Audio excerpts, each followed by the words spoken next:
एक जण दरिंदर म्हणाले की बाबा जरांगे पाटलाचा बोलता धनी कोण आहे, म्हणजे जरांगे पाटलाला स्क्रिप्ट कोण लिहून द्याले, जरांगे पाटलाला बोलायला कोण लावायले.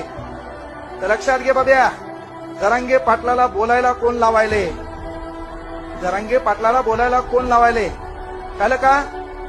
ज्या घरातली पोरगी लग्नाला आली, लग्नाला येत असताना महत्वाची गोष्ट, घरात तिच्या लग्नासाठी पैसे नाहीत, त्यावेळेस हतबल झालेला बाप हा जरांगे पाटलाचा बोलता धनी आहे.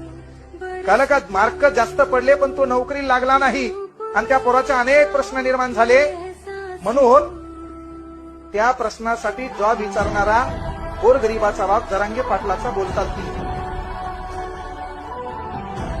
शेतात पिकवलेलं पीक आहे, त्या पिकाला भाव मिळत नाही म्हणून अर्धा लिटर रोगर स्वतःच्या घशात ओतणारा आणि स्वतःची अंतयात्रा संपविणारा, स्वतःचा देह संपविणारा गोरगरीब शेतकरी म्हणजेच जरांगे पाटलाचा बोलता धनी आहे.